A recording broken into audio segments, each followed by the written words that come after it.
Senhor esteja convosco.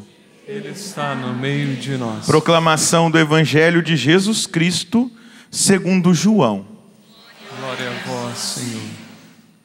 Naquele tempo, disse Jesus aos seus discípulos: Tenho ainda muitas coisas a dizer-vos, mas não sois capazes de as compreender agora.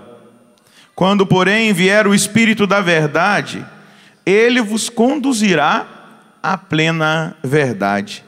Pois ele não falará por si mesmo, mas dirá tudo o que tiver ouvido, e até as coisas futuras vos anunciará.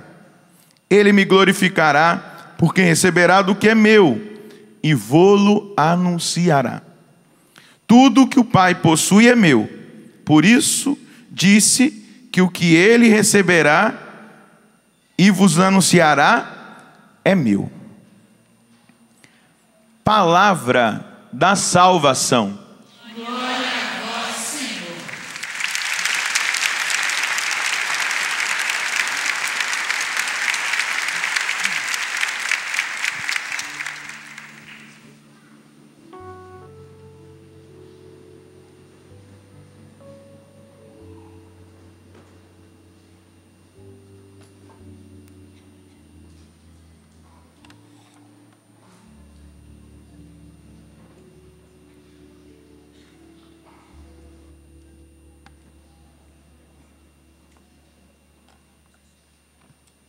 Meus irmãos, minhas irmãs,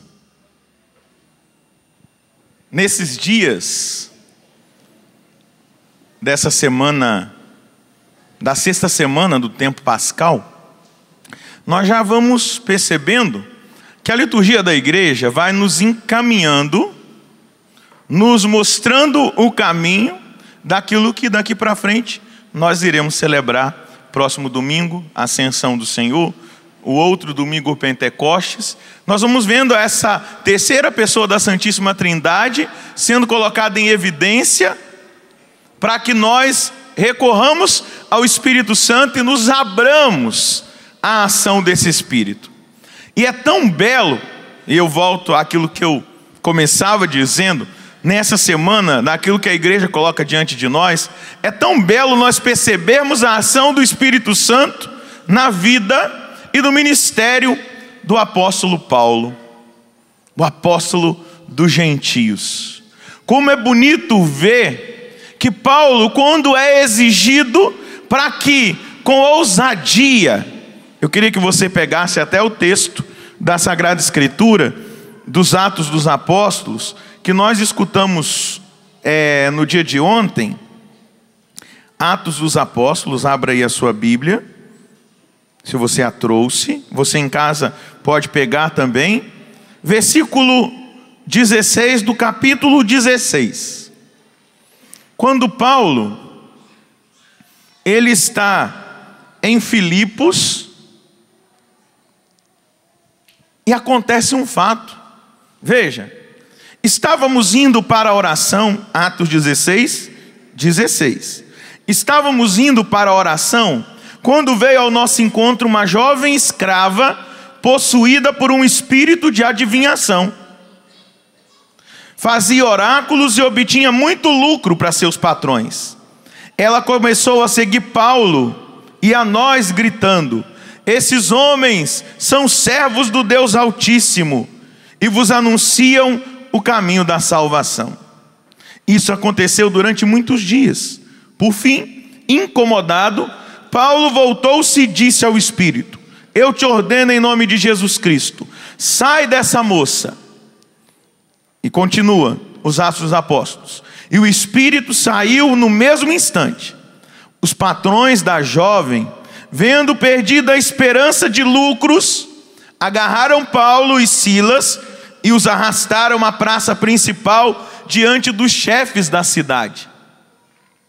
Apresentaram os dois aos magistrados e disseram: Estes homens estão provocando desordem em nossa cidade.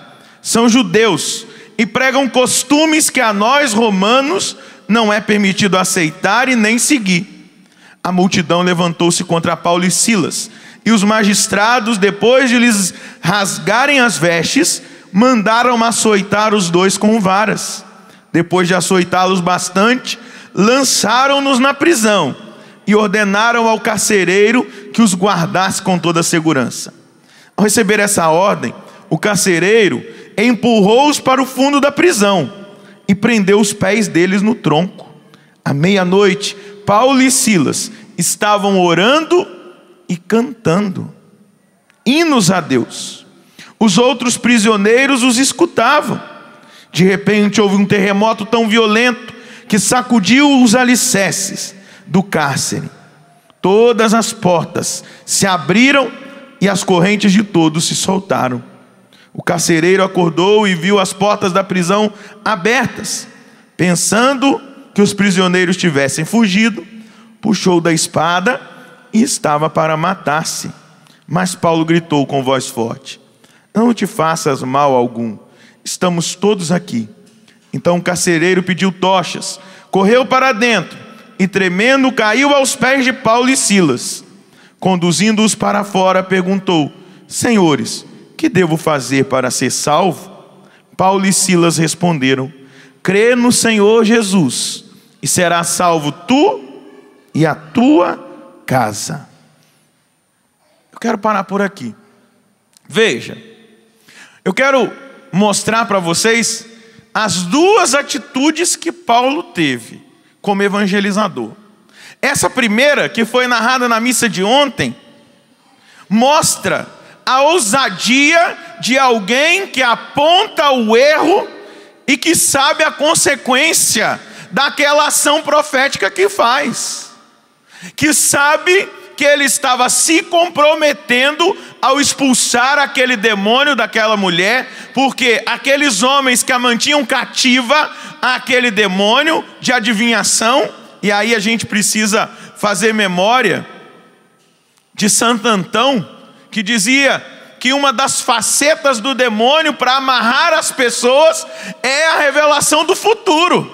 Então muito cuidado, viu? Você que fica querendo saber de futuro em numerologia, muito cuidado. Você que fica fazendo mapa astral, são coisas do demônio, que fica atrás de astrologia, que fica lendo horóscopo. Isso é muito claro.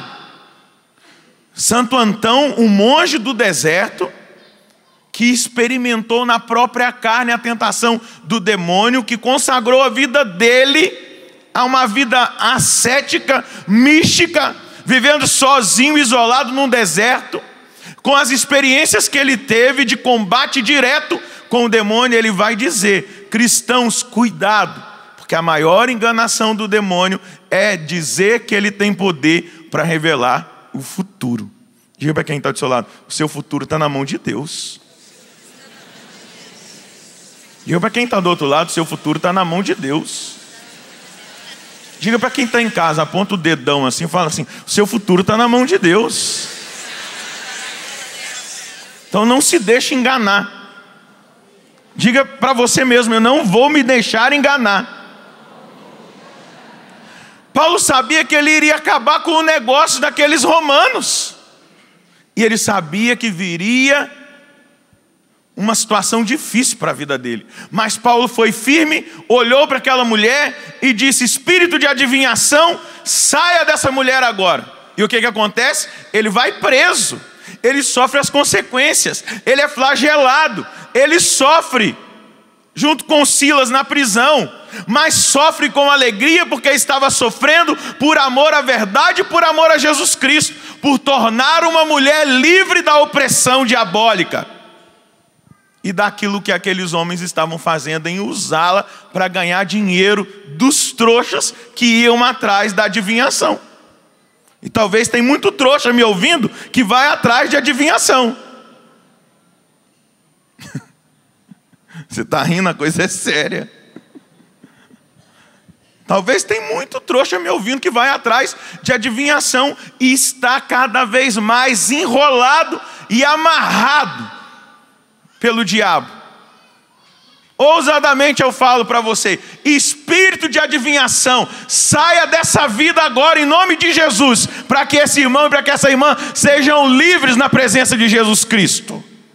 Nós não temos que nos amarrar. Deus veio para nos fazer homens e mulheres livres. Mas veja agora uma outra ação desse apóstolo, que age com sabedoria. Ele está no Areópago, diante de uma cidade que não era uma cidade economicamente e politicamente, naquela época, importante. Atenas naquela época não é igual a Atenas é hoje, na Grécia. Era uma cidade pequena, porém, era o centro do pensamento. Ali, o centro do pensamento era a filosofia estoica naquela época. E Paulo estava falando com homens entendidos, inteligentes, que pensavam. E existia um outro grupo, junto com esses filósofos, que eram os judeus helenistas. E a sabedoria de Paulo não chega de uma vez metendo martelo na cabeça deles. Veja, naqueles dias, os que conduziram Paulo, é a leitura de hoje, levaram-no até Atenas. De lá, voltando, transmitiram a Silas e Timóteo a ordem de que fossem ter com ele o mais cedo possível. E partiram. De pé, no meio do Areópago, Paulo disse: homens atenienses, em tudo eu vejo que sois extremamente religiosos. Olha, faz um elogio. Vocês são religiosos, porque a filosofia estoica estava muito ligada também a conceitos teológicos, era uma mistura. Eles eram pessoas não ateus, eles não eram ateus, eles acreditavam em um Deus, em vários deuses. Eles eram pessoas religiosas. E vai Paulo dizendo: com efeito, passando e observando os vossos lugares de culto, encontrei também um altar com essa inscrição: ao Deus desconhecido. Pois bem, esse Deus que vós adorais sem conhecer, é exatamente aquele que eu vos anuncio.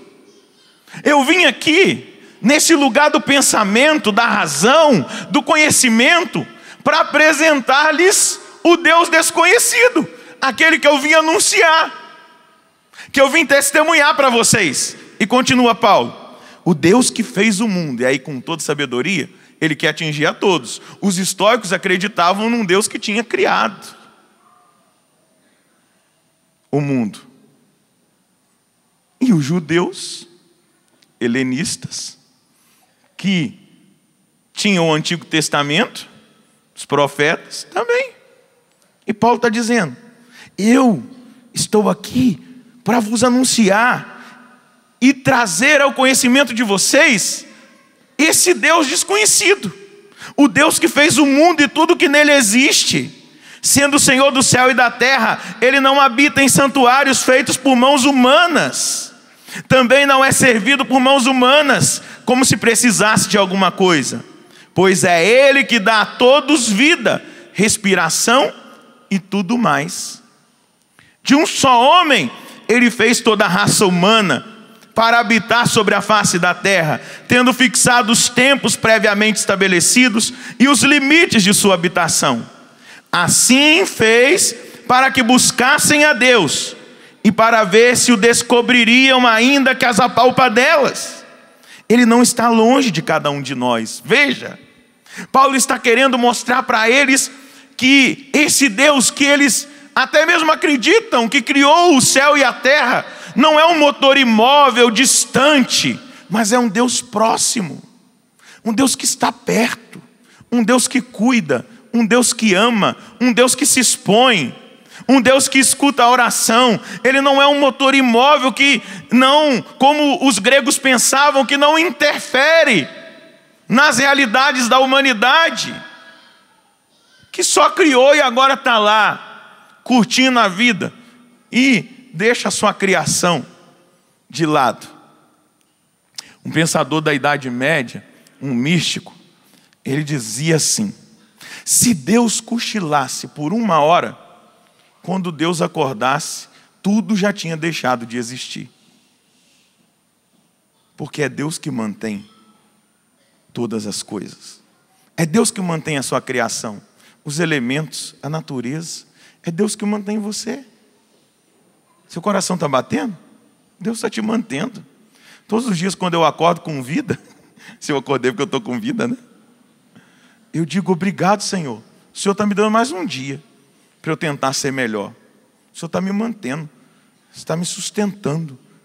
Hoje eu acordei, estou podendo pisar aqui no chão, levantar, escovar meu dente, fazer minha higiene pessoal, sair para evangelizar. Obrigado, Senhor, porque o Senhor está me dando essa oportunidade. Diga para quem está do seu lado, é Deus que mantém você. Não pensa que é o médico, o remédio, somente a comida. Se Deus cochilasse por um segundo, diga para o seu irmão, ó, você deixaria de existir. Ia ser assim, ó, como uma poeira. Puff, sumiu José. Pá! Se Deus desse uma cochiladinha ali, mas Ele está atento a você. Diga para quem está do seu lado, Ele cuida de você.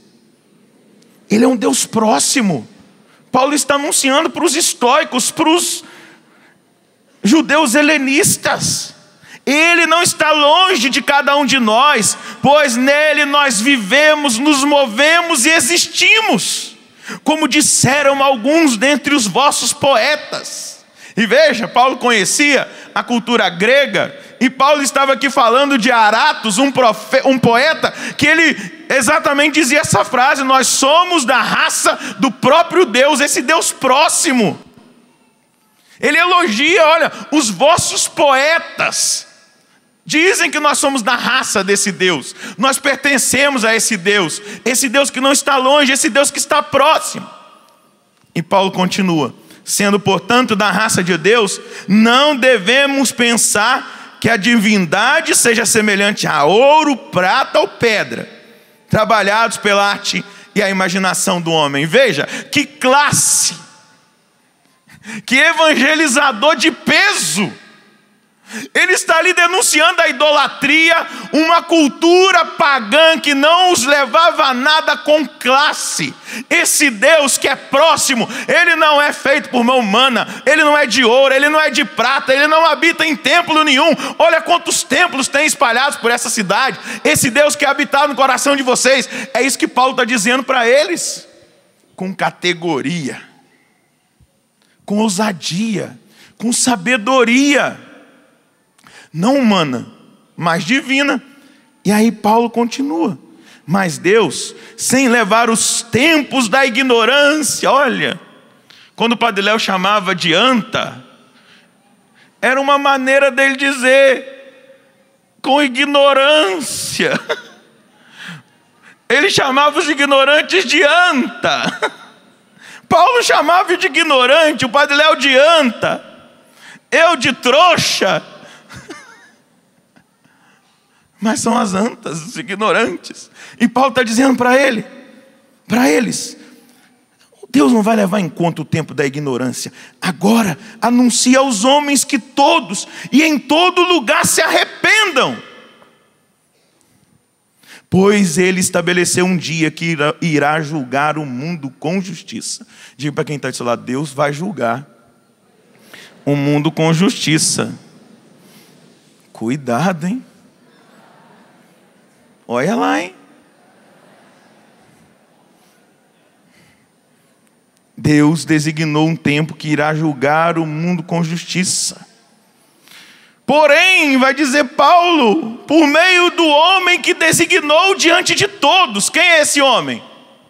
Hã? Quem é esse homem? Padre Roger? Danilo? Quem é esse homem? Não escutei.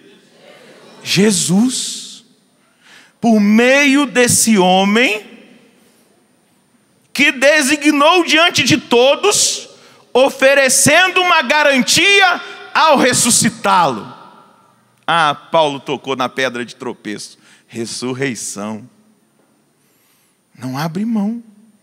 Porque tem muito teólogo aí que reflete o seguinte: se encontrar o osso de Jesus, para mim não tem problema.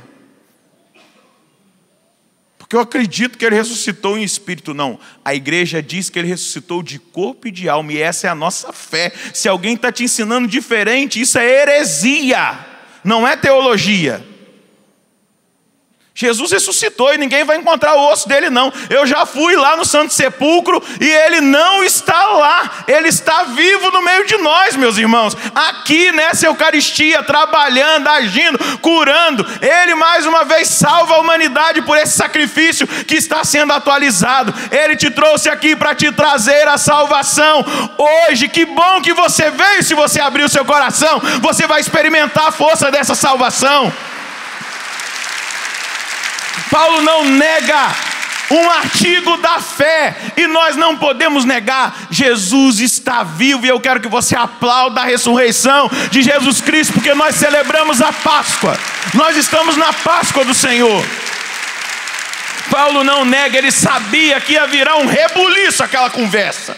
Paulo sabia que ia virar um rebuliço, que eles iam discutir, que eles iam zombar dele, mas Paulo fala: ele ressuscitou. Ele está vivo, essa é a nossa garantia, e com ele nós também ressuscitaremos. Quando ouviram falar da ressurreição dos mortos, alguns caçoavam e outros diziam: nós te ouviremos falar disso em outra ocasião. Viu? Só que uma grande tentação nossa do tempo atual, a gente tem medo de enfrentar o mundo. Os areópagos onde nós somos enviados, nós até omitimos as verdades. Nós católicos, nós cristãos, temos vergonha de dizer das verdades da nossa fé, daquilo que a nossa fé ensina. Porque a gente acaba querendo ficar do lado da maioria, e nem sempre a maioria tem razão. Paulo está dizendo para eles que eles têm que se converter. Eu quero perguntar, eu sempre faço isso aqui nessa missa, né? Eu quero perguntar para um teólogo chamado Ratzinger, cardeal que se tornou papa, emérito agora na igreja, Bento XVI, o que é conversão? Quer ouvir da boca dele o que é conversão? De um homem experimentado na fé? Ele vai dizer: a palavra grega converter-se significa reconsiderar, pôr em questão o próprio modo de viver e o comum. Deixar entrar Deus nos critérios da própria vida. Não julgar de acordo com as opiniões correntes. Não julgar de acordo com as opiniões correntes. Hoje eu coloquei no meu Twitter, falando que ia ser votado em Brasília o Estatuto do Nascituro, que é um estatuto que foi trazido à tona em 2007 por 2 deputados, que hoje nem são mais deputados, o Luiz Suassuna e o Miguel Martini, que defende a vida, que foi confeccionado para fazer do Brasil uma nação sem aborto, protegida. E eu coloquei que hoje ia ser a votação. Claro, o partido que está dominando e os outros foram lá e obstruíram a votação. Não teve a votação, porque todo mundo quer o aborto, né? Obstruíram a votação hoje. E aí eu tinha colocado cedo e uma mulher entrou e colocou assim para mim: voltamos ao Antigo Testamento. Ela não pedia por esperar, né? Voltamos ao Antigo Testamento, isso é Talibã. Aí eu mandei para ela: isso é Talibã. Uma mulher que é estuprada não é obrigada a ficar com o fruto do estupro na barriga dela. Hipócrita. Aí eu falei para ela assim: eu sou padrinho de uma criança que foi fruto de um estupro. E ela não é uma maldição para aquela família, ela é uma bênção.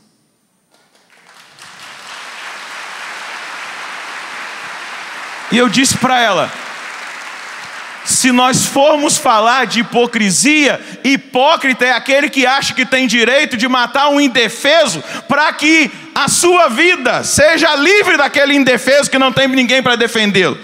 Se você quer falar de hipocrisia comigo, hipocrisia é isso. Aí ela disse: é o Antigo Testamento mesmo. Aí eu peguei Mateus capítulo 5, no Sermão da Montanha, e coloquei para ela, quando Jesus diz: eu não vim abolir a lei, eu vim trazer cumprimento da lei e dos profetas. E eu falei para ela: minha querida, eu não sei se você é senhora, se você é jovem, me mostra no Novo Testamento quando Jesus manda matar um indefeso. Ela desapareceu. Não respondeu mais nada. E se estiver vendo, minha filha, se converta enquanto é tempo. Por favor. Enquanto é tempo, se converta. Porque hoje nós vivemos num tempo onde a gente quer seguir a maioria para ser bonitinho, para ser aplaudido, para não ser criticado. O que é maioria, e na verdade não é maioria, é minoria barulhenta. Porque a maioria não é não. A maioria está diante de mim. Só que nós somos uma maioria calada, medrosa, amedrontada. Estou mentindo? Esses dias um deputado aí falou que os cristãos são nojentos, fedorentos. Eu queria ver se eu tivesse falado isso de um homossexual. O que isso ia virar? Só que a mídia não divulgou, ninguém divulga. Eles são uma minoria que fazem muito barulho. E a gente fica igual uns anjinhos. Ah, não é comigo, padre? Tá bom. Tá mais para o demônio do que para anjo. Que é o demônio que quer essas coisas.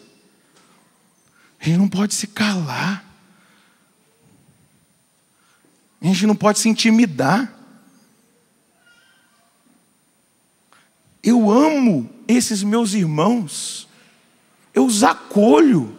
A igreja é lugar de todos. Como Paulo está dizendo, como o Papa Francisco hoje disse na homilia da missa. A igreja é lugar para todos. A igreja não quer construir muros, a igreja quer construir pontes. Porém, construir pontes não é eu ficar calado diante do absurdo,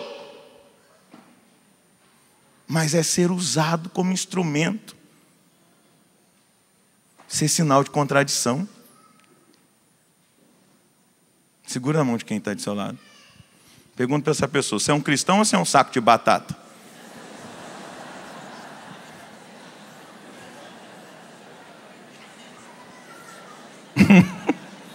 Diga para ele: acorda. Não viver, diga para ele: não viver, não julgar de acordo com as opiniões correntes. Diga para ele: converter-se significa, por conseguinte, não viver como vivem todos. Segura aí. Ah, padre, eu vou na balada porque todo mundo vai. Ô, Maria vai com as outras. Pelo amor de Deus, não viver como todos vivem, não fazer o que todos fazem. Fala para o seu irmão: não fazer o que todos fazem. Não sentir-se justificado com as ações duvidosas, ambíguas, perversas, simplesmente porque há quem faça. Ah, todo mundo rouba, eu também roubo. Eu vou ficar sem? Ah, ninguém entrega o troco que veio a mais, eu vou levar para mim mesmo. Perceba. Todo mundo faz, padre. Todo mundo vê novela. Todo mundo gosta de um pouquinho de sacanagem. Também gosto, padre. Todo mundo faz. O Papa está dizendo: converter-se significa não justificar-se de ações duvidosas, ambíguas, perversas, simplesmente porque há quem o faça. É começar a ver a própria vida com os olhos de Deus. Eu pergunto para você: você tem visto a sua vida com os olhos de Deus? E diz o Papa: portanto, procurar o bem mesmo que não seja agradável. Você acha que é agradável para mim falar algumas coisas que eu preciso falar? E ainda mais num tempo que quase ninguém fala, né? Alguns profetas, um morreu, outros foram calados. Você acha que é fácil? Você acha que eu durmo bem toda noite? É um peso. Porém, contudo, entretanto, eu preciso ser aquilo que eu tenho que ser. Eu preciso dizer aquilo que eu tenho que dizer. Às vezes de uma maneira mansa, às vezes de uma maneira mais agressiva. Mas eu tenho que despertar. Eu estou rezando porque Deus está me dando um projeto. E eu estou esperando a hora. Eu creio que esse projeto, ele vai estar pautado na carta, no primeiro livro dos Macabeus. Quando Judas vai dizer, levantemos a nossa nação e a nossa religião do seu abatimento. Segura na mão do seu irmão, desperta, acorda. Você não é Alice no País das Maravilhas. Diga para quem está do seu lado, o Brasil não é o País das Maravilhas, apesar de ter a 7ª maravilha do Cristo Redentor. Mas balança a mão do seu irmão, você não é Alice no País das Maravilhas. Acorda. E eu queria dizer, olha, se você tem acesso à internet, você pai e mãe, assista um vídeo no YouTube da doutora Damares. Pode colocar lá e assistir, que você vai ver que o Brasil não é um país das maravilhas. Assista. Você pai e mãe que tem filho na escola, principalmente na escola pública, assista para você ver o que está sendo feito com o seu filho. E quais são os projetos que já estão aí para o seu filho. Doutora Damares, coloca lá e assista. É uma hora. Ela é evangélica. Já vou avisar, ela é evangélica. E olha, às vezes eu fico até com vergonha. Como eles estão à nossa frente a nível de estudo e de conhecimento. São mais interessados do que nós. Parece que tem o olho mais aberto. Assista lá. Doutora Damares. Uma pessoa de Deus, respeitosa, trabalha junto com os católicos, com os bispos e algumas realidades. Assista para você ver o perigo que o seu filho e a sua filha estão correndo na educação no Brasil. Combinado? Se você tem acesso ao YouTube, eu estou dando como indicação para você hoje. Continua segurando na mão do seu irmão, diga para ele, aguenta firme. Aguenta firme, segura o tranco. Vai dizer o nosso Papa Emérito.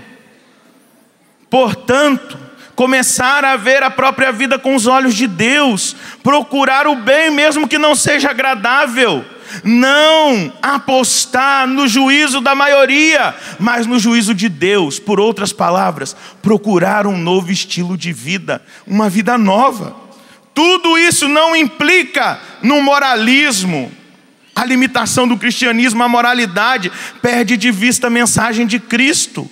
O dom de uma nova amizade, o dom da comunhão com Jesus e por conseguinte com Deus. Não é um moralismo, mas é uma amizade que vai te mudando. Mudando a sua concepção, o modo de ver a vida, o modo de se comportar. Quando nós nos aproximamos de Cristo, é isso que Ele faz. Ele nos muda, Ele nos transforma. Papa Bento XVI hoje foi citado pelo Papa Francisco. Quando o Papa Francisco, na homilia de hoje, ele vai dizer: a Igreja Católica não cresce com proselitismo. A Igreja Católica cresce com a pregação, o testemunho, como dizia e disse o Papa Bento XVI, e principalmente a Igreja Católica, ela cresce quando os católicos são verdadeiramente católicos, e aí Jesus Cristo exerce um poder de atração para a igreja. Porque as pessoas vão olhar para você e vão dizer, o que aconteceu com essa pessoa? Por que ela é assim feliz? Por que o comportamento dela é diferente na sociedade? Por que ela não fala as mesmas coisas que eu falo? Por que ela não fica conversando sobre a novela o dia inteiro? Aí você vai falar, porque eu assisto a Canção Nova.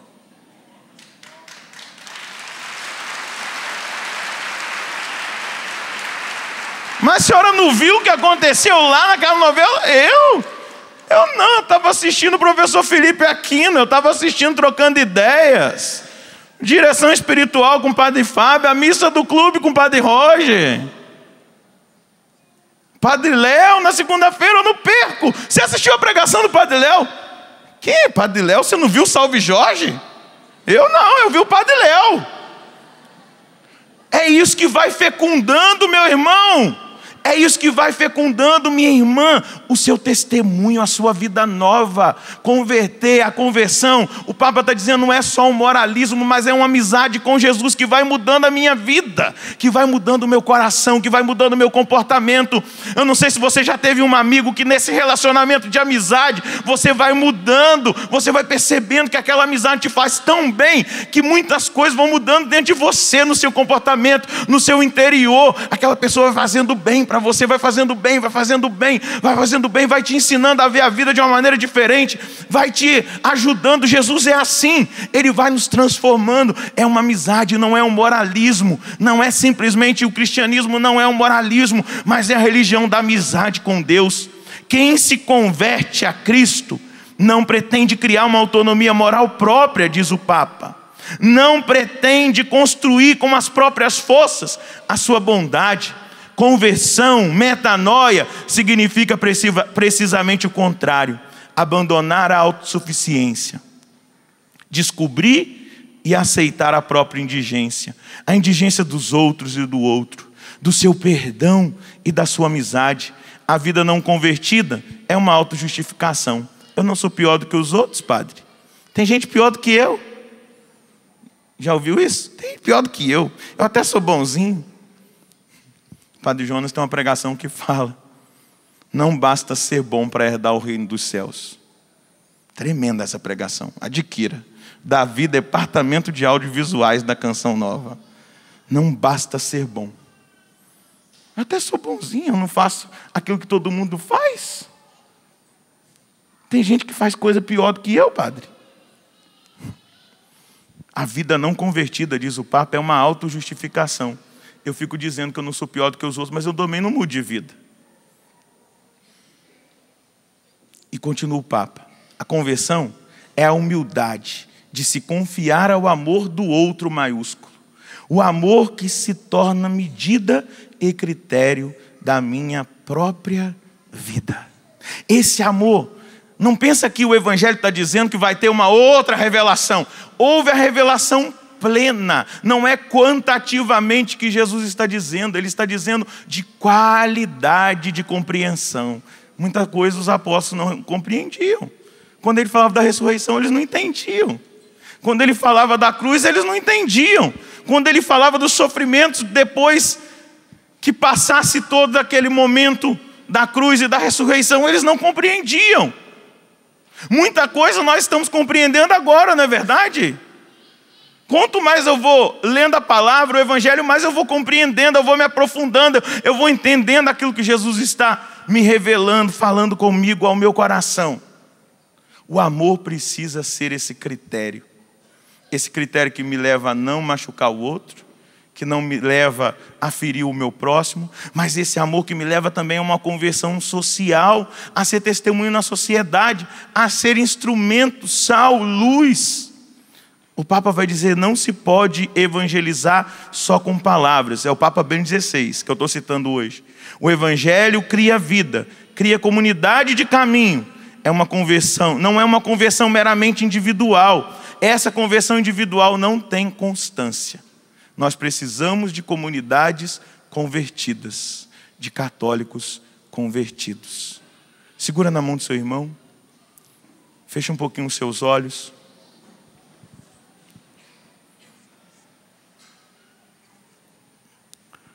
E diga, Senhor, diante da sua presença ressuscitada, o Senhor está vivo. E eu creio que o Senhor está aqui. Eu quero orar nessa hora pela igreja, pedindo que a igreja seja hoje visitada pelo poder dessa conversão. Eu peço, Senhor, como membro dessa igreja, a sua igreja é santa.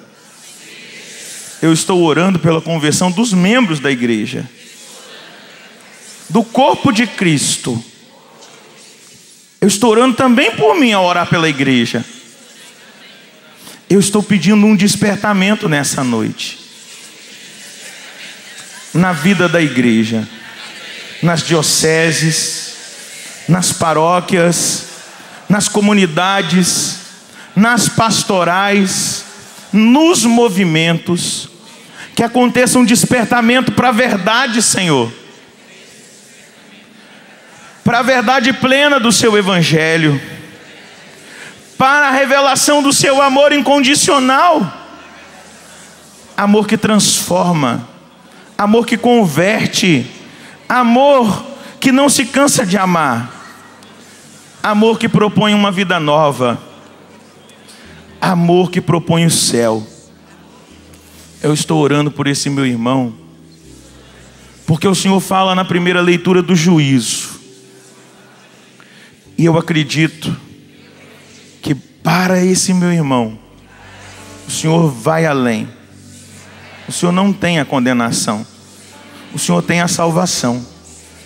E eu te peço agora, que essa salvação atinja todos os membros da igreja, a começar do nosso Papa Francisco, o nosso Papa Emérito Bento XVI, os cardeais, os bispos, os sacerdotes, os diáconos, os religiosos, as religiosas, os membros das novas comunidades, dos novos movimentos. Eu quero rezar para que essa salvação atinja a mim e a esse irmão que eu agora seguro na mão dele.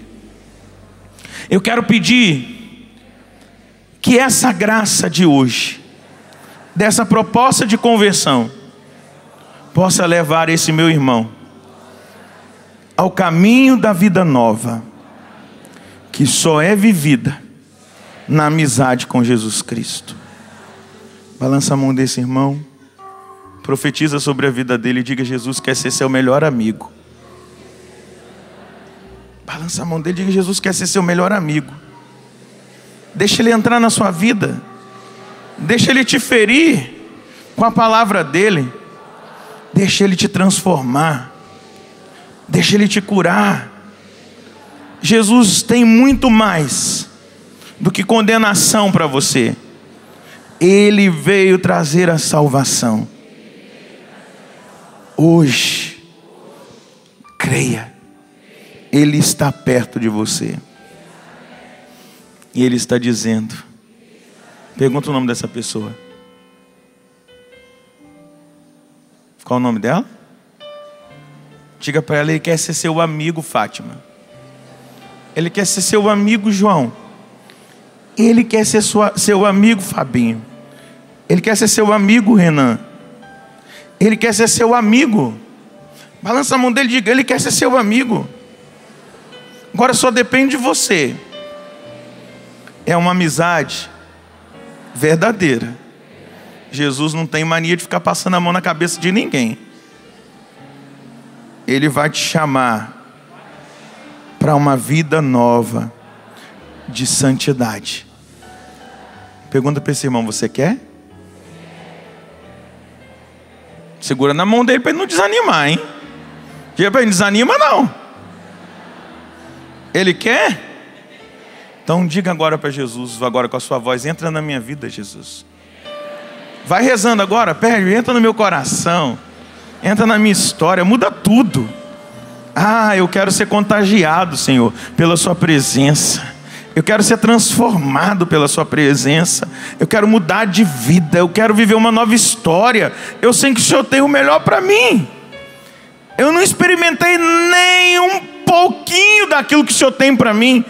Tudo que eu já experimentei ainda não é nada diante da revelação da sua glória, diante da manifestação do seu Espírito, diante da salvação.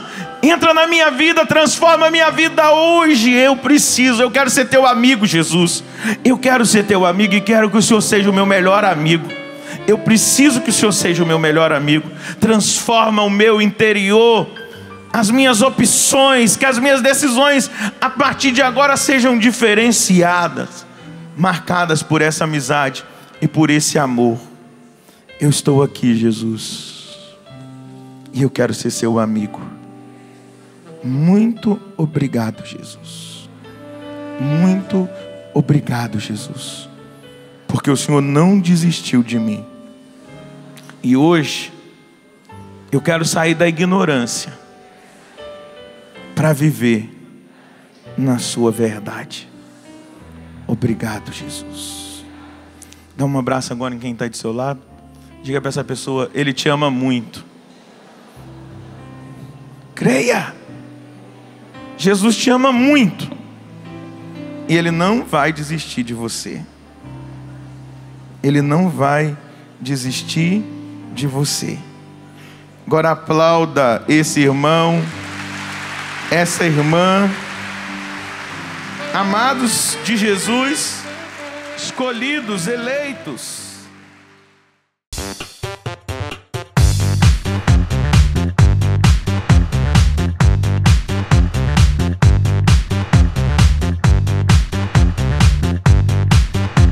CançãoNovaPlay.com. Assine já!